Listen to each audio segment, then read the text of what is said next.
உலகில் குடியிருக்கும்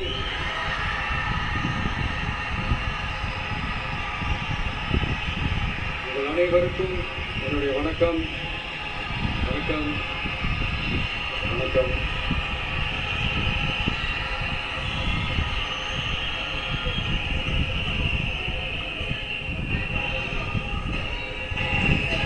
என்ன சொல்றது, எப்படி ஆரம்பிக்கிறதுன்னு தெரியல.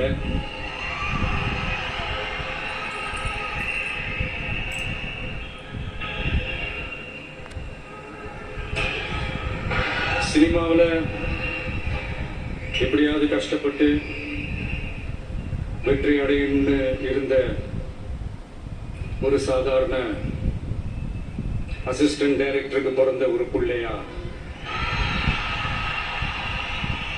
எனக்கும் வாழ்க்கையில வறுமைனா என்னன்னு எனக்கு நல்லாவே தெரியும்,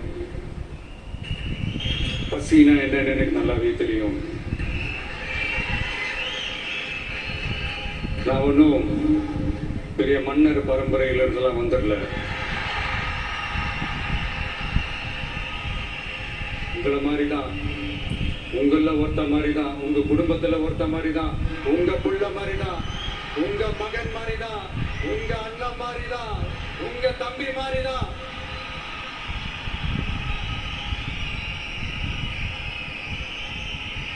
அப்படிதான் நான் உணர்றேன். நீங்களும் என்ன அப்படி நினைச்சதுனாலதான் சினிமாவில் எனக்கு ஒரு மிகப்பெரிய ஒரு இடத்த ஒண்ணு கொடுத்தீங்க. அதையெல்லாம் விட்டுட்டு உங்களுக்காக நன்றி கடன் செலுத்துறதுக்காக அரசியலுக்கு வந்த உங்க விஜய, நீ வா விஜய், நாங்களா இருக்கோம், பாத்துக்கிறோம். விஜய் தம்பி நீ வா, நாங்க இருக்கோம். விஜய் தம்பி நீ வா, நாங்க இருக்கோம். அண்ணா நீ வாடா, நாங்களா இருக்கோம். நண்பா நீ வா நண்பா, நாங்களா இருக்கோம் சொல்லி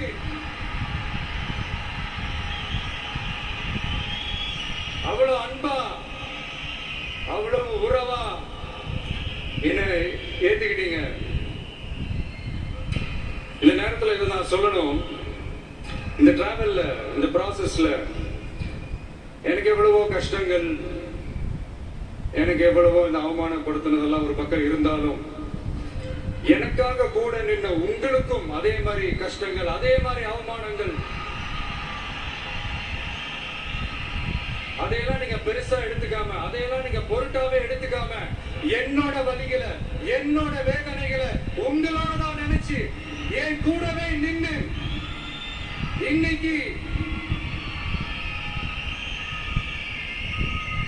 சி ஜோசப் விஜய் எனும் நான்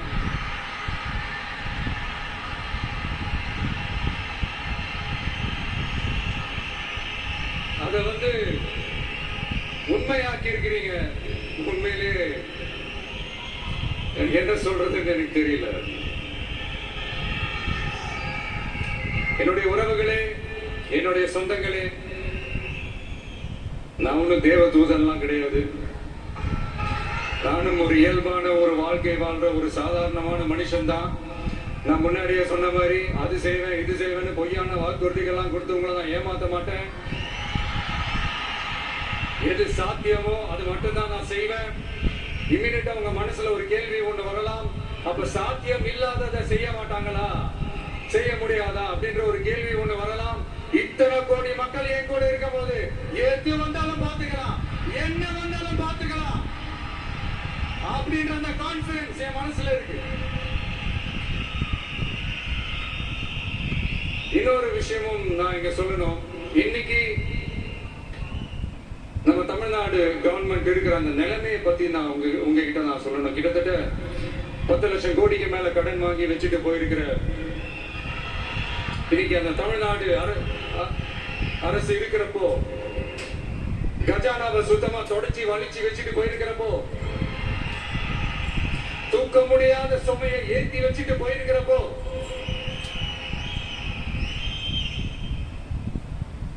அப்படிப்பட்ட ஒரு நிலைமையில தான் இந்த பொறுப்பை நம்ம கையில் எடுத்திருக்கிறோம். உடனே நீங்க நினைக்கலாம், என்னடா இவர் ஏதோ பொறி வச்சு பேசுறாரு அப்படின்ட்டு. அப்படியெல்லாம் எதுவுமே கிடையாது. உள்ள போய் பார்த்தாதான் தெரியும் எது எந்த நிலைமையில இருக்கு, என்ன இருக்கு என்ன இல்ல, எது எந்த நிலைமையில இருக்கு எது எந்த நிலைமையில இல்ல. சோ அதையெல்லாம் பார்த்துட்டு உங்களுக்கு ஒரு வெள்ளை அறிக்கையா அதை வெளியிடணும்னு நான் நினைக்கிறேன். ஒரு டிரான்ஸ்பரண்டான ஒரு கவர்மெண்டா, அதாவது இன்னைக்கு நம்ம தமிழ்நாடு கவர்மெண்ட் இந்த நிலைமையில தான் இருக்கு அப்படின்றத உங்ககிட்ட சொல்லிட்டு I just want to take it forward from there. அதைத்தான் நான் முதல்ல செய்யணும்னு நினைக்கிறேன். தமிழ்நாடு பொறுத்த வரைக்கும் இப்ப யாரையாவது போய் ஏதாவது சந்திக்கணும் அப்படின்னா இந்த மூஞ்ச மூடிக்கிட்டு போய் சந்திக்கிறதோ, இந்த மறைமுகமா உங்களுக்கு தெரியாம போய் சந்திக்கிறதோ அப்படிலாம் நான் செய்ய மாட்டேன். எதுவா இருந்தாலும் வெளிப்படையாக ஒளிவு மறைவு இல்லாம தான் நான் செய்வேன். இவ்வளவு பெரிய ஒரு பொறுப்பை என் கையில கொடுத்திருக்கிறீங்க. அதே நேரத்துல எனக்கு கொஞ்சம் அவகாசமும் நீங்க கொடுக்கணும்னு நான் ரிக்வெஸ்ட் பண்ணி கேட்டுக்கிறேன். நான் சொன்னதையெல்லாம் படிப்படியா நிறைவேற்ற நான் ட்ரை பண்ணுவேன், நிறைவேற்றுவேன். அதே நேரத்தில் எனக்கு கொஞ்சம் அவகாசம் கொடுத்தீங்கன்னா எனக்கு கொஞ்சம் உதவியாகவும் ஒத்துழைப்பாகவும் இருக்கும். இது உங்களுடைய ஆட்சி. பெண்கள் பாதுகாப்பு ரொம்ப ஸ்ட்ரிக்டா வச்சிருப்பேன். போதைப் பொருள் கலாச்சாரம் அதை கண்ட்ரோல் பண்றதுக்கு என்னென்ன ஸ்டெப்ஸ் எடுக்கணும், என்னென்ன முயற்சிகள் எடுக்கணும், இன்னிலிருந்து அதை நான் எடுப்பேன். நம்ம பசங்களை அதுல இருந்து காப்பாற்ற வேண்டியது நம்ம அரசனுடைய பொறுப்பு. அதே மாதிரி சட்டம் ஒழுங்கு எல்லாருக்குமான பாதுகாப்பை நான் உறுதிப்படுத்துவேன். என்ன அவமானப்படுத்துறவங்களாகவே இருந்தாலும், என்ன கஷ்டப்படுத்துறவங்களாகவே இருந்தாலும், அவங்களும் என் மக்கள் தானே. நண்பர்களாக இருந்தாலும் எதிரிகளாக இருந்தாலும் 8 கோடி மக்களும் என் மக்கள் தானே.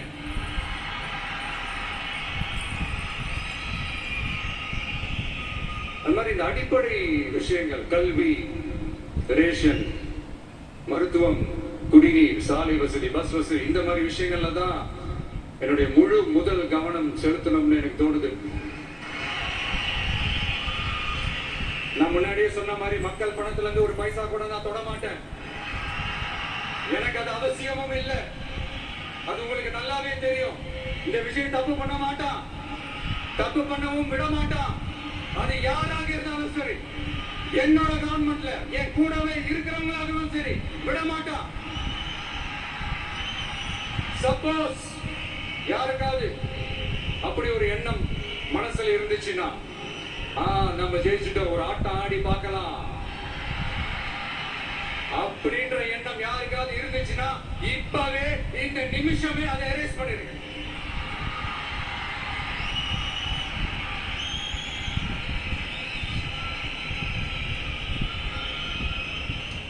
இங்க ஒரே சென்டர் தான், என் தலைமையில் உண்டான சென்டர். இந்த பக்கம் ஒரு சென்டர், இந்த பக்கம் ஒரு பவர் சென்டர், அங்க ஒரு பவர் சென்டர், அதெல்லாம் கிடையவே கிடையாது. இப்பவே சொல்லிடுறேன். பெண்கள், இளைஞர்கள், விவசாயிகள், அரசு ஊழியர்கள், ஆசிரியர்கள், உழைக்கிற மக்கள், மீனவர்கள் எல்லாருமே நம்ம டிவிக்கு அரசுல நல்லா இருப்போம், நல்லா இருப்போம், நல்லா இருப்போம். பிறப்புக்கும் எல்லா உயிருக்கும் அப்படின்றத நம்ம சமரசம் இல்லாத அடிப்படை கோட்பாடு. சிறுபான்மை சகோதரர்களே, உங்களுக்காக நம்ம டிவிக்கு அரசு கூடவே நிற்கும். உங்களுக்கு அதுல எந்த விதமான சந்தேகமும் வேண்டாம். இந்து, முஸ்லிம், கிறிஸ்தவர்களுக்கான முகம் தான் இந்த விஜயனுடைய முகம். அதுல 100% நீங்க இந்த விஜயை நம்பலாம். இப்படி ஒரு சூழலை ஏற்படுத்தி கொடுத்த தமிழ்நாட்டு மக்கள், ஒட்டுமொத்த மக்கள், உங்கள் அனைவருக்கும் இந்த நேரத்தில் என்னுடைய நன்றியை தெரிவிச்சு, இன்னொருத்தவங்களுக்கு முக்கியமா நான் நன்றி சொல்லணும். அது இந்த விஜய் மாமாவோட குட்டி நண்பா நன்றி.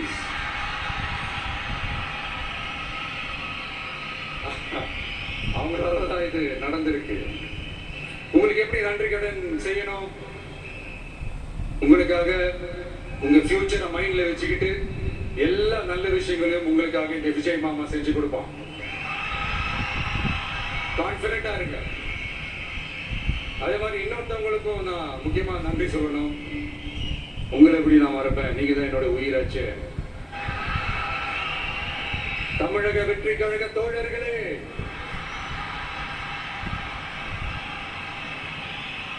உண்மையில சொல்லணும்னா நீங்க இல்லைன்னா எதுவுமே இல்லை.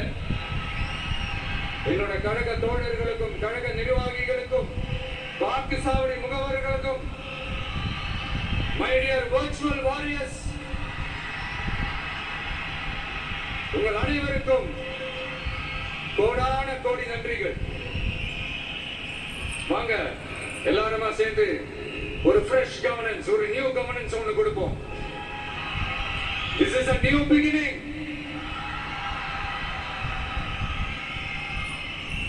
A new era of a real secular social justice starts now.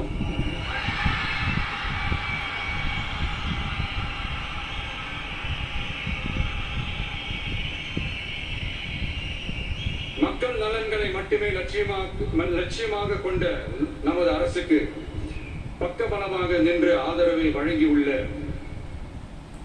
Congress பேரியக்கத்தின் தலைவர் மதிப்புக்குரிய திரு மல்லிகார்ஜுன் கார்கே அவர்களை, பாராளுமன்ற எதிர்க்கட்சி தலைவர் மதிப்புக்குரிய மை பிரதர் திரு ராகுல் காந்தி அவர்கள், காங்கிரஸ் கட்சியின் பொதுச் செயலாளர் மதிப்புக்குரிய திரு கே.சி. வேணுகோபால் அவர்கள், தமிழ்நாடு காங்கிரஸ் தலைவர் மதிப்புக்குரிய திரு செல்வ பெருந்தகை அவர்கள், என்னுடைய நண்பர் பிரவீன் சக்கரவர்த்தி அவர்கள், சிபிஐஎம் கட்சியின் தேசிய பொதுச் செயலாளர் மதிப்புக்குரிய தோழர் திரு M.A. பேபி அவர்கள், மாநில செயலாளர் மதிப்புக்குரிய தோழர் திரு பி. சண்முகம் அவர்கள், அரசியல் தலைமை குழு உறுப்பினர் மதிப்புக்குரிய தோழர் திரு கே. பாலகிருஷ்ணன் அவர்கள், பாராளுமன்ற உறுப்பினர் மதிப்புக்குரிய தோழர் திரு சு. வெங்கடேசன் அவர்கள், நமது அரசுக்கு ஆதரவு வழங்கியுள்ள விடுதலை சிறுத்தைகள் தலைவர் மதிப்பிற்குரிய அண்ணன் திரு திருமாவளவன் MP அவர்கள், நாடாளுமன்ற உறுப்பினர் மதிப்புக்குரிய திரு ரவிக்குமார் அவர்கள், சட்டமன்ற குழு தலைவர் மதிப்பிற்குரிய திரு வன்னி அரசு அவர்கள், சிபிஐ கட்சியின் தேசிய பொதுச் செயலாளர் மதிப்புக்குரிய தோழர் திரு டி. ராஜா அவர்கள், மாநில செயலாளர் மதிப்புக்குரிய தோழர் திரு எம். வீரபாண்டியன் அவர்கள், முன்னாள் தமிழ்நாடு மாநில செயலாளர் மதிப்புக்குரிய தோழர் திரு ரா. முத்தரசன் அவர்கள், இந்திய யூனியன் முஸ்லிம் லீக் கட்சியின் தலைவர் மதிப்புக்குரிய டாக்டர் திரு காதர் மொய்தீன் அவர்கள், நாடாளுமன்ற உறுப்பினர் மதிப்புக்குரிய திரு நவாஸ் கனி அவர்கள், எல்லாரையும் வருக வருக என்று வரவேற்கிறேன். முக்கியமா இந்த மாதிரி நேரத்துல எனக்காக நீங்க குரல் கொடுத்ததுக்கும், எனக்காக நீங்க சப்போர்ட் பண்ணி கூடவே நின்னதுக்கும் உங்க எல்லாருக்கும் இந்த நேரத்துல என்னுடைய நன்றியை தெரிவிச்சுக்கிறேன். கான்பிடென்டா இருங்க, நல்லதே நடக்கும், வெற்றி நிச்சயம். மீண்டும் சந்திக்கும் வரை இல்ல மீண்டும் மீண்டும் சந்திப்போம். நன்றி, வணக்கம்.